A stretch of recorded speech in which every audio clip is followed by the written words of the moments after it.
Assalamualaikum warahmatullahi wabarakatuh. Pada pertemuan kali ini kita akan membicarakan riwayat Nabi Adam alaihi salam. Nabi Adam diciptakan oleh Allah dari tanah dan merupakan manusia pertama serta bapa dari seluruh umat manusia.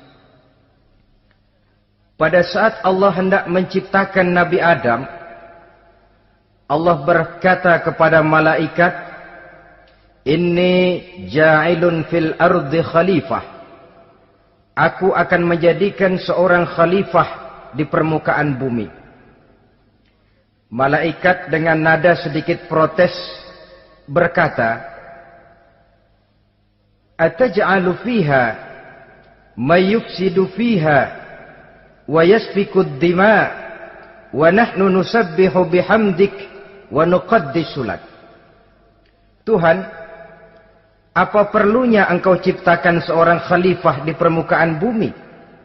Kelak kalau mereka berkembang biak, kerjanya hanya akan melakukan kerusakan, menumpahkan darah, saling bermusuhan satu sama lain. Sedangkan kami, kata malaikat, sudah cukup bertasbih memuji kebesaranmu. Allah kemudian menjawab, "Inni a'lamu ma la ta'lamun." Aku lebih tahu tentang apa yang kalian semua tidak mengetahuinya. Setelah diciptakan Nabi Adam daripada tanah, ditiupkan roh, maka Allah kemudian mengajarkan kepada Nabi Adam berbagai macam ilmu pengetahuan. Wa 'allama Adam al-asma'a kullaha. Kemudian Allah mengajarkan Nabi Adam nama-nama segala sesuatu. Nama merupakan simbol daripada ilmu pengetahuan. Nabi Adam akan dijadikan khalifah di permukaan bumi. Maka dibekali oleh Allah Subhanahu wa taala al-asma'a kullaha, nama-nama segala sesuatu. Yang dimaksud di sini ialah al-ulumal katsirah, ilmu pengetahuan yang banyak. Malaikat pada mulanya protes. Kami kan sudah cukup bertasbih Tuhan. Kami kan sudah cukup memujimu.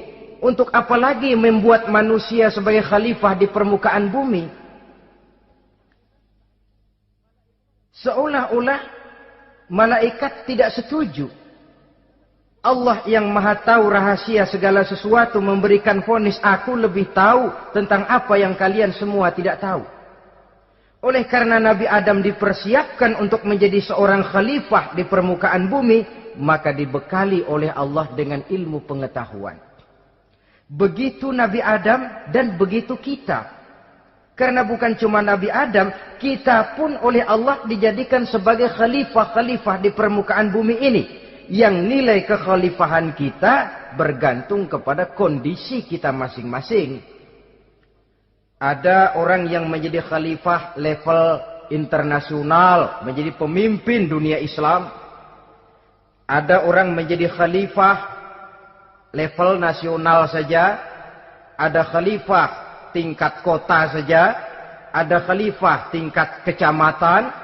Ada khalifah tingkat RW, RT, sekurang-kurangnya khalifah untuk tingkat rumah tangga masing-masing. Nah, tanpa membekali diri dengan ilmu pengetahuan, jangan berharap kita akan bisa melaksanakan tugas sebagai khalifah di permukaan bumi ini. Apapun saja, Nabi mengajarkan, "Man aradad dunya fa'alaihi bil ilmi, wa man aradal akhirata fa'alaihi bil ilmi. Wa man aradahuma fa'alaihi bil ilmi." Siapa yang menginginkan dunia harus dengan ilmu. Yang menginginkan akhirat juga harus dengan ilmu. Yang menginginkan dunia akhirat juga harus dengan ilmunya. Tanpa dasar ilmu, maka manusia tidak akan bisa menjalankan tugas kekhalifahan. Setelah diajarkan Adam nama segala sesuatu, dikonfrontir, dihadapkan dengan malaikat. Hei malaikat, kalau tadi kamu bilang buat apa perlunya menciptakan khalifah? Nih bentuknya. Adam. Sekarang, hai malaikat, coba kamu sebutkan nama segala sesuatu ini yang ada di sini ini.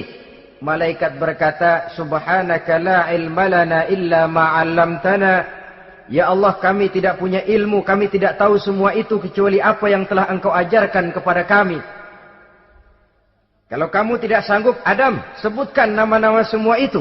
Adam menyebutkannya dengan lancar.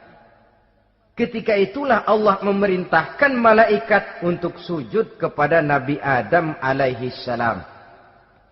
Sujud di sini bukan sujudul ibadah, sebab sujud ibadah kepada yang selain Allah haram. Tapi sujud di sini sujudut tawadhu' i'tirafan bifadli Adam. Sujud merendahkan diri sebagai pengakuan terhadap keutamaan dan kelebihan Nabi Adam. Maka orang yang banyak ilmunya lebih utama dari orang yang hanya banyak ibadahnya. Bahkan iblis lebih takut kepada orang alim yang sedang tidur daripada orang goblok yang lagi ibadah. Model ini diceritakan dalam Ihya-nya Imamul Ghazali. Iblis masuk ke masjid mau menggoda orang lagi sholat. Sudah masuk di pojok masjid, dia lihat orang lagi tidur. Ngacir iblis keluar, cepat benar. Pucat mukanya. Ketemu di jalan sama temannya. Kenapa lari, Mas?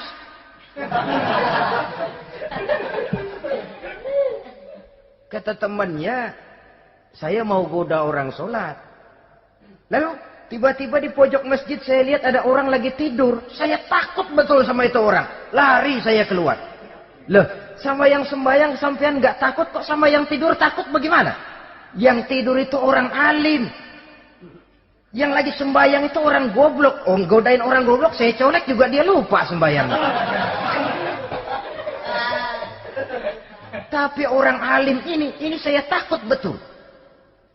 Lah kalau diukur dengan malaikat waktu itu Nabi Adam, ibadahnya lebih banyak malaikat, jelas. Sudah bertasbih, sudah bertahmid malaikat. Nabi Adam baru diciptakan. Tapi kenapa Allah perintah malaikat sujud kepada Adam? I'tirafan bifadli Adam. Keutamaan Nabi Adam.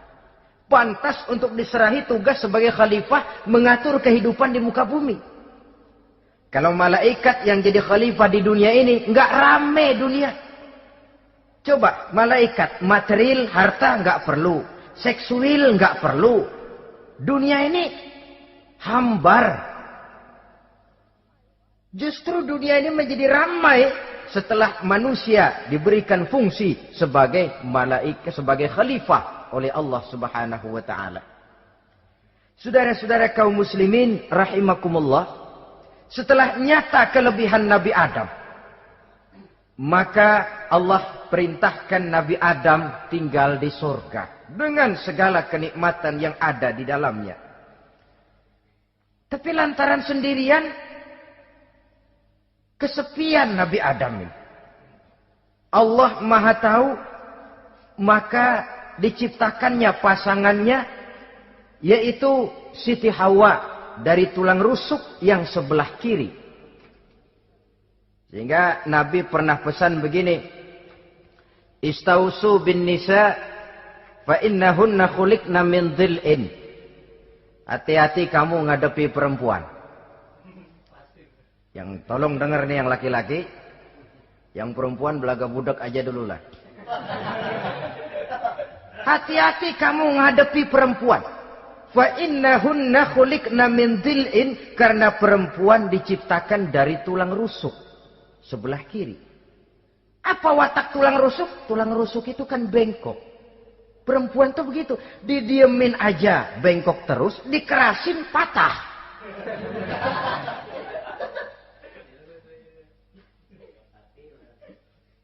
Saudara-saudara, di sini kita ambil satu hikmah bahwa ternyata yang bikin hidup terasa enak karena di sekitar kita banyak orang lain. Bodoh manusia kalau dia merasa bisa hidup sendirian. Tinggal di tengah kampung tapi gayanya gaya orang tidak mau kenal dan tidak mau tahu sama tetangga. Jangankan di dunia, di sorga saja Nabi Adam karena sendiri kesepian. Apa saudara mau tinggal di Jakarta? Apa saja di Jakarta, sudahlah milik saudara. Hotel Indonesia dikasih saudara, Hotel Borobudur punya saudara, Monas buntel bawa pulang. Semanggi ambil, tapi di Jakarta saudara tinggal sendirian. Kira-kira enak nggak? Ternyata yang bikin hidup terasa nikmat karena di sekitar kita banyak orang lain. Begitulah Allah ciptakan Siti Hawa. Setelah diciptakan Siti Hawa, natur manusiawi, Nabi Adam mau main pegang aja. Kata Allah, hai Adam, jangan kau sentuh sebelum kau bayar maharnya. Maharnya apa ya Allah? Maharnya antusalliya ala Muhammadin sallallahu alaihi wasallam. Maharnya kau bersolawat kepada Nabi Muhammad. Manusianya belum lagi diciptakan, tapi namanya sudah ada. Nurnya sudah ada. Bahkan dijadikan mas kawin antara Adam dengan Hawa. Karena itu dalam Islam sebenarnya urusan kawin itu bukan yang sulit. Maka jangan dipersulit. Tapi juga jangan digampang-gampangin.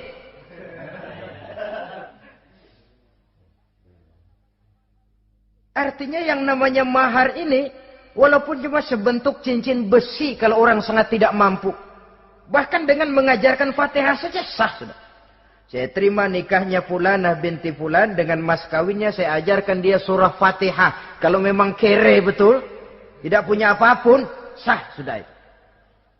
Agama ini mudah, karena itu jangan dipersulit, tapi juga jangan digampang-gampangin. Setelah itu Allah memerintahkan, Ya Adam uskun anta wa zawjukal jannah. Hai Adam, kau dan istrimu tinggallah dalam surga. Wa kula minha ragadan haitsu syi'tuma. Segala makanan yang ada di dalamnya boleh kau makan. Pakaian yang aneka warna boleh kau pakai. Nikmati seluruh fasilitas yang ada di surga ini. Cuma atu aja Adam.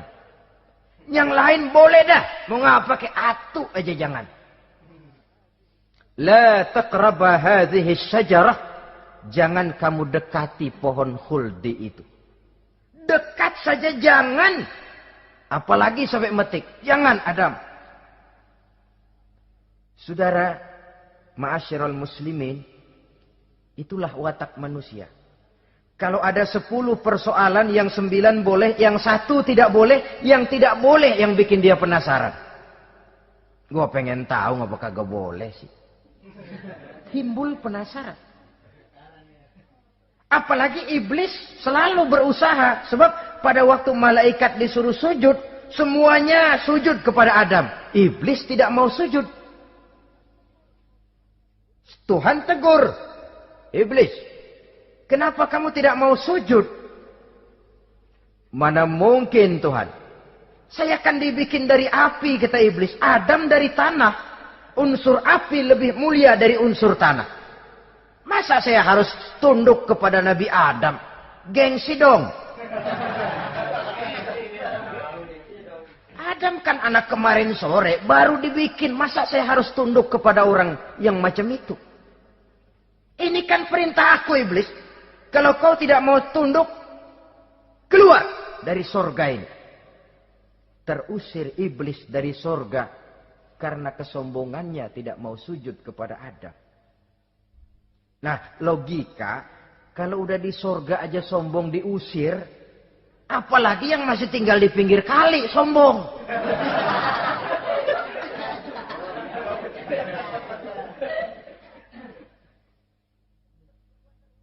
Tapi sejak peristiwa terusirnya itu, iblis bikin proklamasi. Apa proklamasi iblis?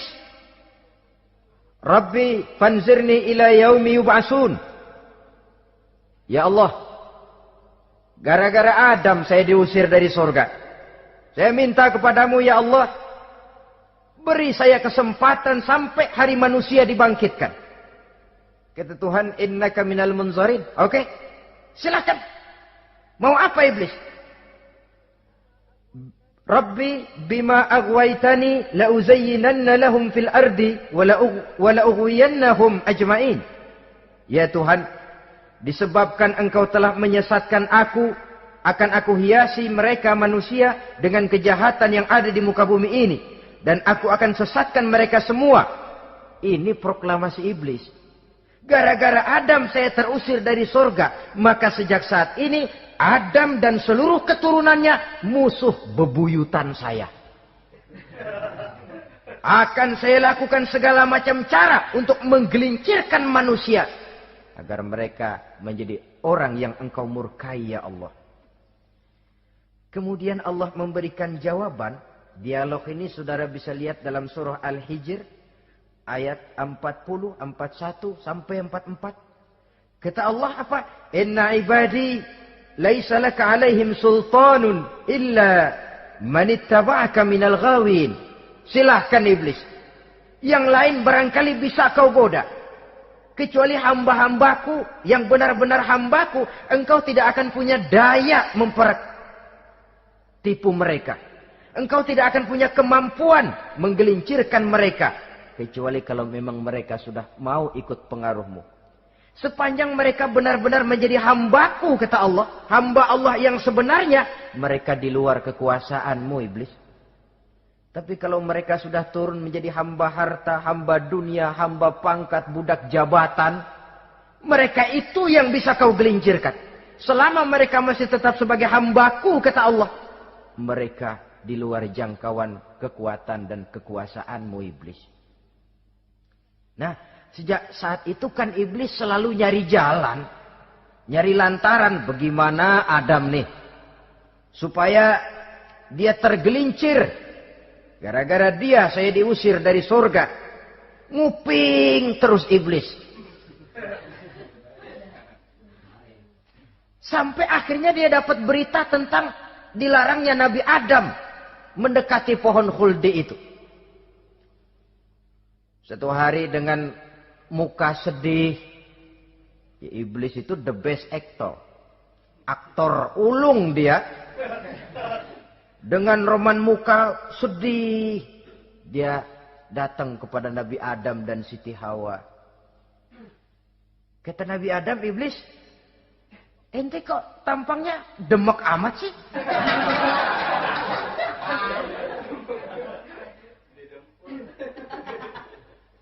Kenapa begitu sedih? Adam, saya sebenarnya tidak ada yang bikin saya sedih. Cuma saya dapat berita bahwa engkau tidak akan selamanya di dalam surga ini. Wah Adam, kalau engkau bisa tetap tinggal di surga bersama istrimu, alangkah bahagianya saya, kata iblis. Tapi saya dapat kabar, ente nggak bakalan lama-lama di surga. Buktinya ente dilarang makan buah khuldi. Khuldun artinya kekal. Kalau kau makan buah itu, kau akan kekal di surga Adam. Tuhan nggak pengen, makanya dilarang. Wa qasamahuma inni lakuma laminan nasihin. Untuk memperkuat omongannya, sumpah si iblis. Bener Dam, saya sih ngomong cuma buat kepentingan ente. Saya sayang sama ente. Oh, yang tahu cuma saya dah. Bicaranya seolah-olah untuk kepentingan Nabi Adam. Sebenarnya tujuannya tidak lebih menjerumuskan Nabi Adam. Begitu iblis zaman dulu, zaman Adam. Dan begitu iblis zaman sekarang. Seolah-olah bicaranya untuk kepentingan umat Islam. Tapi sebenarnya tujuannya ngelecehin. Memperdayakan umat Islam. Dia bilang kepada Adam, saya sih cuma ngasih saran Adam, kalau ente pengen selamanya di surga, petik aja tuh buah. Pokoknya beres dah. Itu si Tuhan ngelarang, jangan bohongin doang lo. Supaya kau dan istrimu tidak lama-lama di surga, maka dilarangnya kau memakan buah khuldi itu. Udah, embat aja. Saudara-saudara, tipu daya iblis ini bisa kita baca dalam surah Al-A'raf ayat 20 sampai ayat 22. Nabi Adam tergoda, ditambah oleh bujuk rayu Siti Hawa. Nabi Adam yang setengah hati itu akhirnya terpancing betul. Sebab itu perempuan, walaupun peranannya tidak begitu kelihatan, tapi memang sangat menentukan. Tidak ada seorang suami bisa sukses jadi apapun dia tanpa peran serta istrinya. Karena itu sebagai muslim, kita punya teman hidup dan kita punya lawan hidup. Siapa teman hidup kita? Dalam arti sempit, teman hidup kita, istri. Kalau dia istri tentu suami yang taat kepada Allah dan Rasulnya. Dalam arti luas, teman hidup kita ialah setiap muslim. Setiap orang yang pandangan hidupnya sama dengan kita. Itu teman hidup. Lalu lawan hidup kita siapa? Lawan hidup kita secara mutlak iblis dalam segala bentuknya. Iblis yang berbentuk halus, ini ngusirnya ada lebih gampang. Konon ya, iblis setan itu kalau dengar orang azan kan lari. Takut dia. Dibacakan bismillah, minggir. Yang sulit diusir ini iblis yang berbentuk manusia. Diazanin nyengir.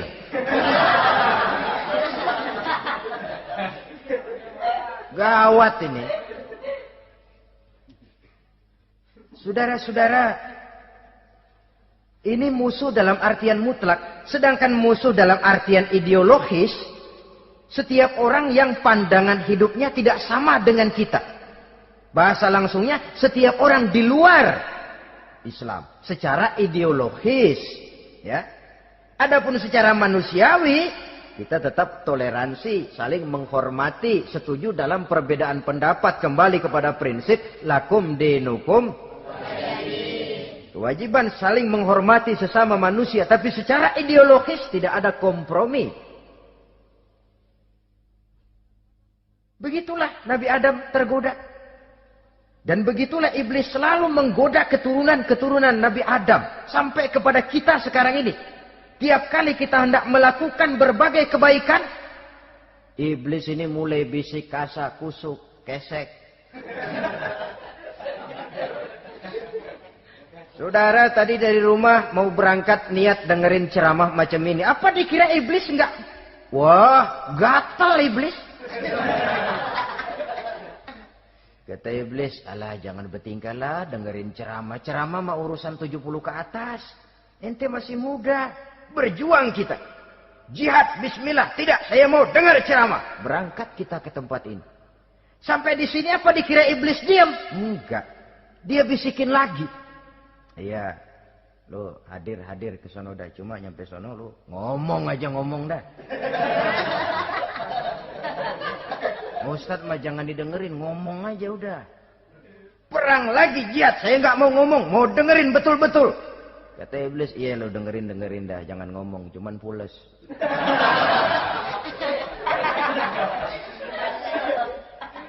Segala macam cara dilakukan oleh iblis untuk menggelincirkan manusia. Ketika Nabi Adam mengambil buah khuldi itu, datanglah murka Allah. Adam, seolah-olah kalau bahasa kita, kelewatan kamu Adam. Dari belum ada aku ciptakan engkau. Barangkali kau merasa kesepian, aku ciptakan Hawa. Aku tinggikan derajatmu dari malaikat sampai malaikat sujud kepadamu. Aku perintahkan kau tinggal di surga dengan seluruh fasilitas yang ada di dalamnya. Cuma satu yang aku minta, jangan dekati pohon khuldi, engkau tidak sanggup Adam. Keluar dari surga ini. Terusir Nabi Adam dan Siti Hawa dari surga. Turun ke dunia ini. Turun terpisah lagi. Ya Allah. Orang itu kalau biasa susah, ketemu susah sih menglalap namanya. Makanannya. Tapi biasa seneng ketemu susah. Ini yang kalau tidak kuat mental. Tengoklah zaman sekarang kan nih. Kalau tuan-tuan rajin baca pos kota. Kayaknya nyawa murah bener. Pasal duit 100, nyawa hilang. Pasal diputusin pacar, begon ditenggak. Gantung diri pakai tali plastik. Murah betul kelihatannya jiwa itu. Sehingga pantas kalau Nabi pernah katakan irhamu salasatan minan nas, sayangilah 3 macam manusia. Pertama, azizan zalla, orang mulia yang jatuh hina. Pejabat tinggi kalau pensiun kesian bener. Ya Allah. Udah nggak ada yang ngasih hormat, tanda tangan nggak laku. Azizan zalla, orang mulia yang jatuh hina. Yang kedua, ghaniyan qad iftaqara, orang kaya jatuh miskin. Dari hidup serba ada jatuh melarat. Yang ketiga, faqihan yal'abu bihil juhal, ahli fikih ngerti hukum tapi dipermainkan oleh orang-orang bodoh yang kebetulan punya kekuasaan. Lalu keluar fatwa sesuai dengan pesan sponsor. Yang halal bisa jadi haram, yang haram dibikin remeng-remeng. Ahli fikih dipermainkan oleh orang bodoh. Kasihan betul. Terpisah Adam dengan Hawa ini. Adapun Nabi Adam turun menyesal dengan seluruh kesalahannya. Sujud, taubat, menangis. Menurut riwayat, 300 tahun beliau sujud. Seraya membaca Rabbana zalamna anfusana wa illam taghfir lana wa tarhamna lanakunanna minal khasirin. Ini doanya Nabi Adam. Ya Allah, kami telah zalim kepada diri kami sendiri. Andai kata engkau tidak kasihan, tidak memberikan ampun kepada dosa yang kami lakukan, sungguh kami termasuk ke dalam golongan orang-orang yang rugi. Ini yang dibaca Nabi Adam dalam taubatnya. Di akhir taubatnya, Nabi Adam munajat kepada Allah. Ya Allah, dengan kebesaran Muhammad, ampunilah dosa saya. Allah tegur, kaifa araftahu ya Adam walam akhluqhu. Dari mana kau bisa tahu nama Muhammad Adam, padahal aku ciptakan saja belum manusianya. Kata Nabi Adam, pertama, ketika engkau ciptakan saya, engkau tiupkan ruh ke dalam jasad saya, terbuka mata saya memandang ke bawah arasmu. Di sana nampak dengan jelas tertulis di kaki arasmu, La ilaha illallah Muhammadur Rasulullah. Taulah saya bahwa Muhammad ini orang yang paling dekat dengan engkau ya Allah. Sampai namanya bergandengan dengan namamu di kaki arasmu. Yang kedua, ketika saya hendak menyentuh Hawa, kau juga yang mengatakan jangan kau bayar maharnya sebelum kau bersolawat kepada beliau. Saudara hadirin yang saya hormati, Nabi Adam diterima taubatnya oleh Allah. Kemudian dipertemukan kembali dengan Siti Hawa setelah sekian lama berpisah. Pertemuan itu terjadi di satu dataran luas, di satu padang yang luas, yang sampai sekarang dinamakan dengan Padang Arafat. Tempat para ibadah haji melakukan wukuf, yaitu puncak pelaksanaan ibadah haji. Dan pertemuan itu sendiri terjadi di atas sebuah bukit kecil yang diabadikan dengan nama Jabal Rahmah di kawasan Arafat itu.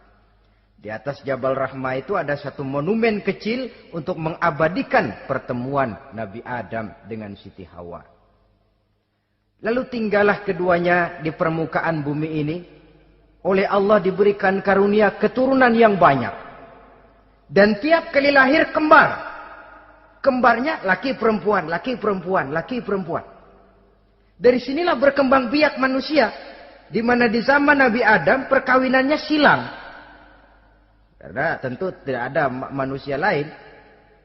Perkawinan silang itu artinya, kalau si A dan B, A ini laki, B perempuan, kemudian lahir kembar kedua antara C dengan D, maka begitulah yang A dikawinkan dengan D, yang C dikawinkan dengan B. Perkawinan silang. Tidak boleh perkawinan yang kembar sama waktu dilahirkan. Nah, di antara putra-putra Nabi Adam yang kemudian juga membuat sejarah, yaitu Habil dan Qabil. Habil, saudara kembarnya namanya Labuda, perempuan. Kabil, saudara perempuannya Iklimah. Menurut hukum perkawinan waktu itu harus silang. Habil harus kawin dengan Iklimah dan Kabil harus kawin dengan Labuda. Tapi Kabil protes. Dia kepengen kawin dengan saudara kembarnya sendiri. Dalam arti yang sama-sama dilahirkan dengan dia, yaitu Iklimah. Kenapa? Karena kebetulan rupa Iklimah ini lebih cantik daripada Labuda. Protes kepada ayahandanya Nabi Adam. Abah, saya tidak terima, saya harus kawin dengan Iklimah. Tidak Kabil, kamu harus kawin dengan Labuda. Enggak mau. Kenapa dengan Labuda? Kurang kece.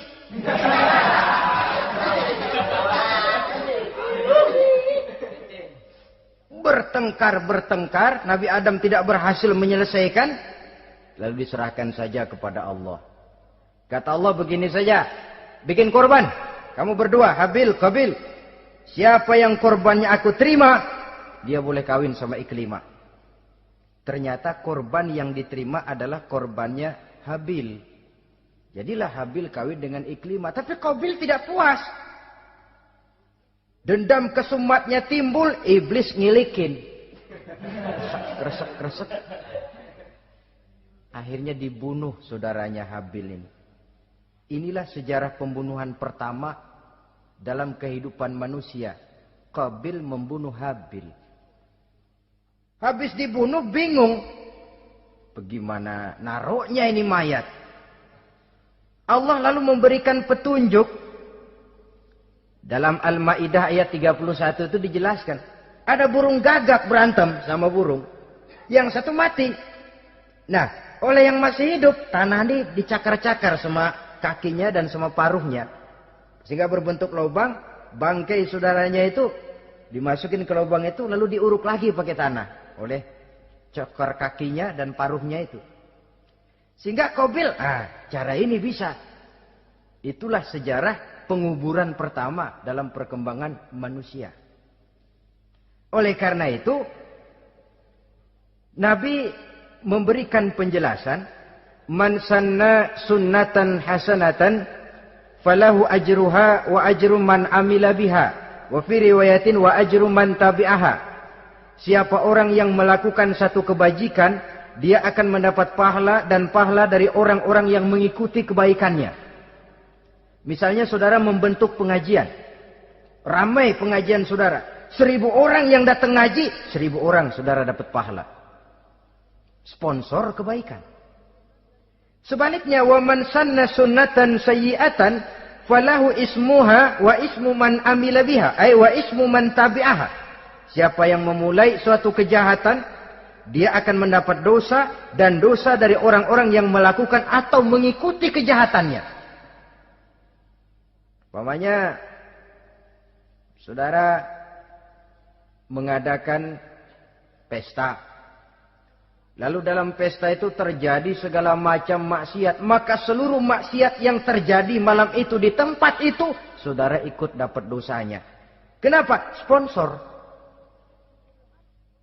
Tiap kali ada pembunuhan, Kabil dapat andil dosa. Kenapa? Sponsor. Tapi kalau 2 orang muslim, ini masalahnya Habil nggak ngelawan kan, dibunuh. Tapi kalau 2 orang muslim berkelahi, kata Nabi apa? Apabila 2 orang muslim saling berbunuh-bunuhan, maka al-qatil wal maqtul finnar. Baik yang membunuh ataupun yang dibunuh, dua-duanya neraka.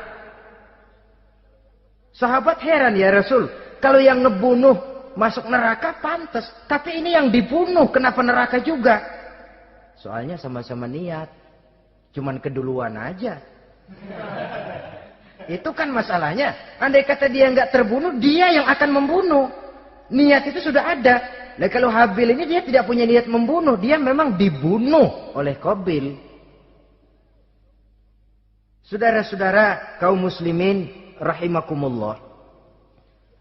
Lalu dari situlah berkembang biak keturunan Nabi Adam alaihi salam. Sehingga dengan demikian bisa kita katakan sebagai satu konklusi Pertama,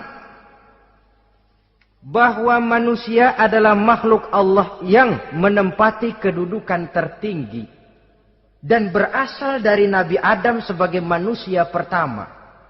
Dengan malaikat sekalipun, manusia sebenarnya lebih tinggi. Kapan? Kalau dia tetap benar-benar sebagai hamba Allah yang membekali diri dengan ilmu pengetahuan. Laqad khalaqnal insana fi ahsani taqwim. Kami ciptakan manusia dalam bentuk yang paling baik. Dan ketinggian manusia itu tidak ditentukan oleh bahan-bahan dari mana manusia diciptakan. Tapi ditentukan oleh adanya roh yang ditiupkan ke dalam jasadnya. Dan kemampuan yang ditimbulkan oleh nilai-nilai rohaniah tadi. Kalau secara biologis kita ini semua bahannya sama. Dari saripati mak tanah yang menghasilkan buah yang dimakan oleh mak bapak kita. Membentuk hormon, menghasilkan sperma. Terjadi kerjasama yang baik antara ibu dan bapak. Sehingga kemudian melahirkan kita ke alam dunia ini. Secara biologis bahan kita sama. Dan tidak itu yang menentukan ketinggian manusia. Walaupun keturunan juga mempengaruhi. Sebab sekarang ada istilah ramai orang bicara bayi tabung. Dan majelis ulama sudah memberikan fatwa kalau spermanya itu berasal dari sang bapak, tidak jadi masalah. Tapi kalau dari orang lain, haram. Yang lebih celaka lagi di negara maju, tidak lewat proses alam rahim. Jadi dalam satu tabung yang diberikan suhu yang mirip dalam kandungan, di situ dipertemukan antara sperma, air mani laki-laki, dengan ovum, air mani perempuan. Diberikan suhu yang mirip dalam kandungan, dan itu diharapkan bisa menghasilkan manusia lewat tabung kaca itu. Saya tidak sanggup bayangkan kalau sekarang orang tanya asal-usul kita, kan kita masih enak jawab. Kamu anak siapa? Oh, bapak saya Fulan, ibu saya Fulana. Oh, kenal saya. Tapi manusia yang akan datang kalau proyek ini berhasil, bapakmu siapa? Enggak tahu, saya dulu keluar dari tabung, Pak. Rendah betul martabat manusia. Sama saja dengan ada perempuan pernah protes, Pak, Islam itu enggak adil katanya. Kenapa? Masa dalam Islam laki-laki boleh kawin lebih dari satu, tapi perempuan nggak boleh kawin lebih dari satu. Supaya sama-sama adil, boleh dong perempuan punya laki lebih dari satu. Saya bilang, justru disitulah Islam itu hendak menjaga martabat manusia. Kalau seorang suami punya istri empat-empatnya lalu hamil, bapaknya jelas. Tapi kalau perempuan satu punya suami 4, lalu hamil, bapaknya yang mana ya?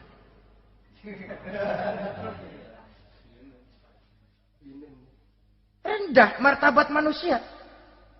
Ketika si bayi lahir, ibunya lihat, nah ini jidatnya kayak si A ini. Ah, sudah ini anakmu saja nih, jidatnya jidat kamu. Kata, antar dulu jidat saya, tapi kuping B ini nggak mau saya. Terkatung-katung si anak tanpa tahu kemana dia mesti manggil bapak. Ibu daftarin anak ke sekolah, Pak Guru tanya lagi, ini bin siapa Bu?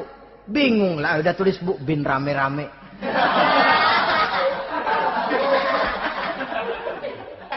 Kan rusak martabat manusia kalau sudah begitu. Justru Islam ini menjaga ketinggian martabat manusia. Jadi manusia itu fi ahsani taqwim. Kapan? Kalau dia bisa menjaga kehambaannya di hadapan Allah dengan melaksanakan fungsi sebagai khalifah di permukaan bumi. Tapi bila dia sudah tidak lagi menjadi hamba Allah, tidak lagi berfungsi sebagai khalifah, dia sudah masuk summa radadnahu asfala safilin. Kami kembalikan ke tempat yang paling rendah, lebih rendah dari binatang sekalipun. Kalau dia tetap menjaga posisinya lebih tinggi dari malaikat. Oh, malaikat saja sujud kepada Nabi Adam. Apalagi kepada makhluk-makhluk yang lain manusia ini.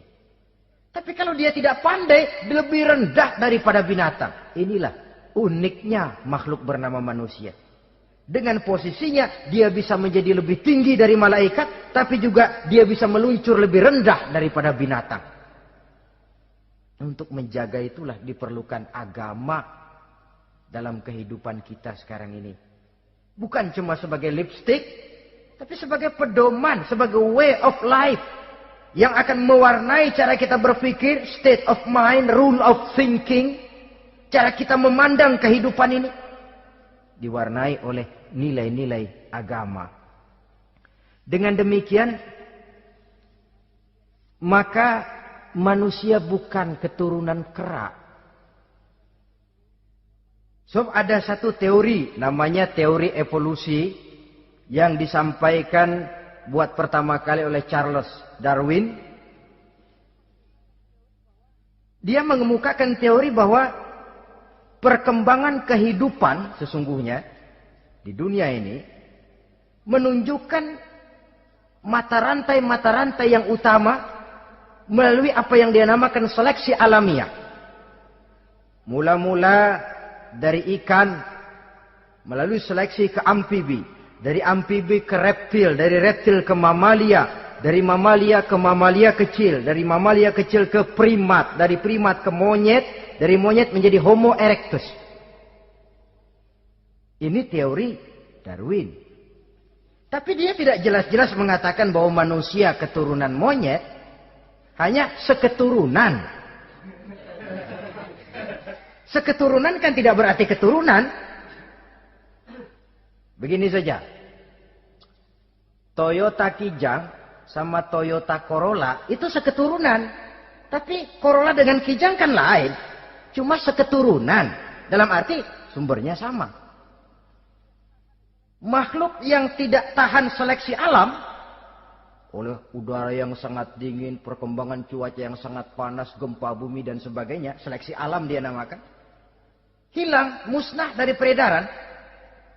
Seperti ada binatang raksasa itu, dinosaurus, sekarang kan cuma tinggal dongeng saja, tinggal nama atau kerangka. Itu oleh seleksi alam dia nggak lulus, hilang. Yang bertahan, yang lulus seleksi alam. Manusia walaupun kecil yang lulus seleksi alam ini. Biar dihantam gempa bumi, angin topan, tetap aja ngejedok. Nah, teori Darwin ini, teori evolusi ini didukung dan dibuktikan oleh peninggalan fosil atau binatang dan tumbuhan yang hidup dan mati selama perkembangannya. Dari bentuk organik pertama hingga pendahulu terdekat daripada manusia. Tapi ada satu kelemahan dari pokok daripada teori evolusi ini. Pertama, garis perkembangan dari Homo erectus, yakni manusia jalan tegak, semacam gorilawi itu, sampai kepada manusia mutaakhir masih belum menentu. Artinya, okelah, kalau manusia seketurunan dengan kera, batas antara manusia yang wujud sekarang dengan manusia purba itu apa? Yang menjadi penghubung. Monyet tidak mungkin. Ini dianggap mata rantai yang hilang. Missing link namanya dalam istilah ilmiahnya. Dan ini masih dicari sampai sekarang. Kalau pendahulu terdekat manusia mutaakhir ini manusia purba, katakan Homo erectus, manusia jalan tegak. Lalu generasi sudah itu sebelum berbentuk manusia apa? Ternyata sampai sekarang masih ada missing link, mata rantai yang hilang. Lalu yang kedua, teori evolusi berhenti kepada manusia mutaakhir. Kalau memang kita manusia sekarang ini hasil evolusi, tentu kita akan terus berevolusi lagi. Dan akan jadi apa kita nanti? Ternyata sudah ribuan tahun manusia tetap manusia begini-begini aja. Tidak berevolusi kita ini. Apa lalu matanya jadi cuma satu di tengah? Hasil evolusi? Kan tidak. Tidak berevolusi. Jadi kembali kepada Quran, manusia pertama adalah Nabi Adam. Dan manusia-manusia berikutnya keturunan daripada Nabi Adam. Dan bukan hasil evolusi daripada monyet. Juga tidak akan berevolusi kemana-mana. Kalau demikian benarkah teori evolusi? Untuk mengatakan mutlak benar, bukan wewenang kita. Untuk mengatakan salah total, juga kebenaran ilmu adalah relatif sebagai relatifnya daya pikir manusia.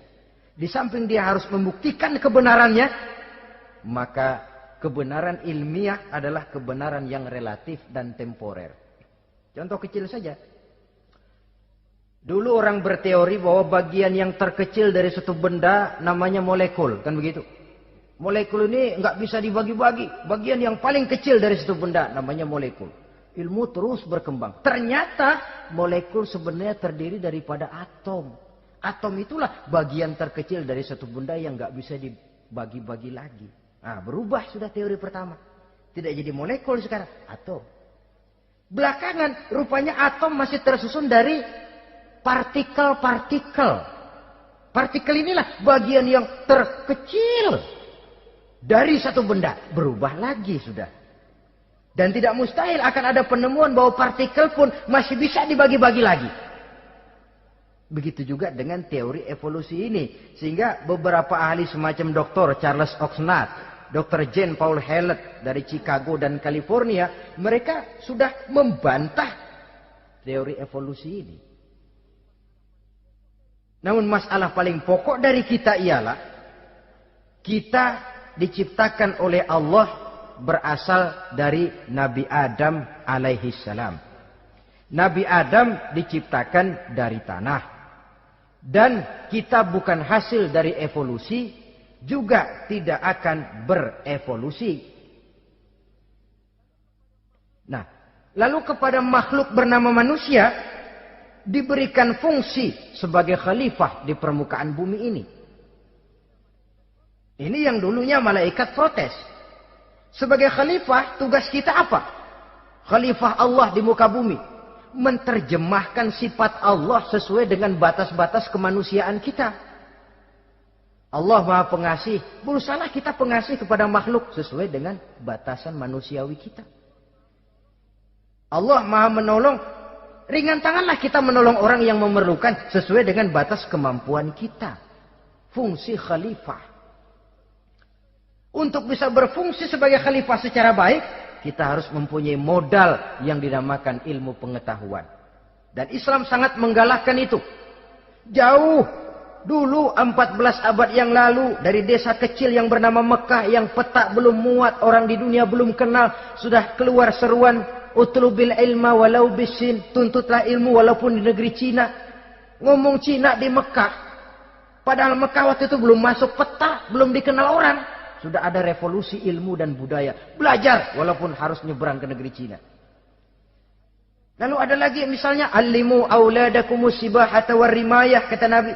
Ajarkan anakmu renang dan lempar. Lempar lembing, lempar cakram. Olahraga. Satu tanda Islam agama masa depan. 14 abad yang lalu di Saudi Arabia, Nabi mengajarkan, ajari anakmu berenang.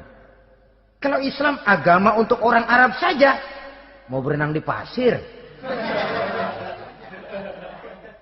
Tapi wawasan pandangannya luas. Bahwa Arab sebagian besar memang Islam, betul. Tapi Islam bukannya Arab, itu juga jelas.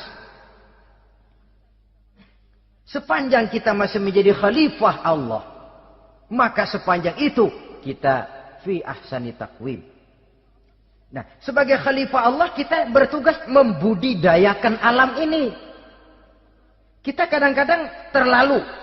Ada ayat, wa ma min dabatin fil ardi illa 'alallahi rizquha. Semua yang melata di muka bumi dijamin rezekinya oleh Allah. Ayat itu betul. Hak karena datang dari Allah. Bahwa rezeki disediakan di muka bumi, memang. Tapi rezeki itu tidak turun begitu saja laksana jatuhnya embun di waktu pagi. Kita harus berusaha. Dan usaha manusia mencari rezeki lain dengan ayam. Kalau ayam dari tahun atu. Jadi rezekinya tuh modalnya cuma ceker patok. Coba. Dari tahun 1 ayam, asal punya ceker, punya patok, sudah dapat rezeki dia. Nggak perlu masuk TK, SD, SMP. Tapi manusia cari rezeki, apalagi zaman sekarang. Persaingan hidup tajam, lapangan kerja sulit, tensi ekonomi tinggi. Masuk sekolah urusan, tamat sekolah urusan. Kadang-kadang dilema juga. Masuk perguruan tinggi negeri sulitnya setengah mati kayak onta masuk ke lubang jarum. Masuk perguruan tinggi swasta yang favorit biayanya selangit. Artinya tanpa membekali diri dengan ilmu, keahlian, skill, kemampuan, fungsi sebagai khalifah sulit untuk bisa kita laksanakan. Saudara-saudara kaum muslimin yang berbahagia. Kalau fungsi khalifah ini mampu kita laksanakan, iblis putus asa sudah. Sebagai khalifah di satu pihak kita menyembah hanya kepada Allah, di lain pihak kita membudidayakan alam ini. Ada apa sih di perut bumi? Minyak, gas, timah, emas. Ada apa sih di lautan? Pelajari lewat oceanografi. Membudidayakan alam. Air sungai supaya arusnya nggak mengalir mubazir. Ada manfaatnya, bisa menimbulkan energi yang menghasilkan tenaga listrik. Bisa mengairi persawahan, irigasi. Bikin apa? Bikin jam. Membudidayakan alam. Tapi juga mengislamkan budidaya itu. Bahasanya mengkulturkan natur, mengislamkan kultur. Membudidayakan alam dan mengislamkan budi dan budaya manusia ini. Sehingga apapun yang kita kelola dari alam ini nantinya akan untuk menunjang tugas sebagai khalifah sujud kepada Qadhi Rabbul Jalil. Saudara-saudara, maka bersyukur kita oleh Allah dijadikan manusia. Tidak pesan, terima beres, cantik. Dari segi biologis maupun psikologis, tidak ada makhluk secantik manusia. Dibekali dengan agama, di samping akal. Sehingga agama membimbing akal agar sampai kepada kebenaran yang hakiki. Kita sebagai keturunan Nabi Adam, memegang fungsi khalifah. Jadi jangan main-main loh, kita ini turunan Nabi, betul ini. Saudara-saudara yang hadir semua di depan saya ini, termasuk saya, kita gini, turunan Nabi kita ini. Nabi Adam. Jangan main-main loh, turunan Nabi gini-gini. Nabi Adam.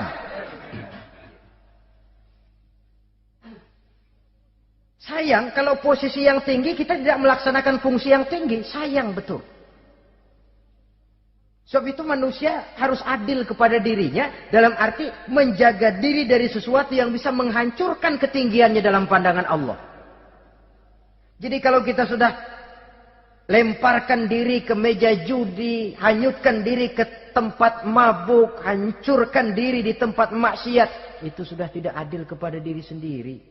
Tidak bisa menjaga ketinggian yang diberikan Allah kepada kita. Dikasih baju bersih, dicemplungin di comberan, diinjek-injek lagi. Kita ini diciptakan fi ahsani taqwim. Masa mau turun berbuat seperti binatang, itu makhluk rendah? Masa mau mengikuti tipu dayanya iblis, yang dia sudah proklamasikan bahwa itu musuh bebuyutan kita? Innahu lakum aduwwum mubin. Setan musuhmu yang jelas dalam segala bentuknya. Saudara-saudara, nah, untuk berfungsi sebagai khalifah ini sekali lagi, bekali diri dengan ilmu pengetahuan. Dan ilmu itu di zaman kita sekarang tentu kalau Nabi Adam diajari langsung oleh Allah, wa 'allama Adam al-asma'a kullaha. Lah kalau kita mau nunggu Tuhan ngajarin, geblek terus. Ya tidak mustahil Allah memberikan ilmu yang disebut ilmu laduni ya. Transfer. Langsung Allah memberikan kepada seorang hamba, membukakan pintu hatinya. Tapi bukan potongan kayak kita yang dapat ilmu laduni macam begitu. Satu contoh. Menurut ceritanya, Hadratus Syekh Kiai Hasyim Asy'ari itu kan ngaji beliau kepada Kiai Khalil, Bangkalan, Madura. Kiai Khalil ini wali. 2 tahun. Berguru di sana, nggak diajarin apa-apa. Cuma kalau pagi nyari rumput. Tiap hari 2 tahun akhirnya. Hadratus saya bilang, Kiai saya kapan diajarin? Sudah Hasim kau pulang saja. Insya Allah kau alim. Itu aja pulang jadi orang alim. Ya di samping terus beliau belajar ke Mekah. Kita harus melalui proses belajar. Ini untuk menunjang tugas kekhalifahan kita. Sebagai hamba Allah dan sebagai khalifah Allah di permukaan bumi. Sehingga 2 tugas ini bisa kita laksanakan dengan sebaik-baiknya. Menjaga martabat manusia sebagai makhluk yang mulia dan keturunan dari Nabi Adam alaihissalam. Saudara-saudara, ini sajalah pembicaraan kita kali ini. Terima kasih banyak atas segala perhatian. Mohon maaf atas segala kekurangan. Usikum wa nafsi bitaqwallah. Aqulu qauli hadza. Wassalamu alaikum warahmatullahi wabarakatuh.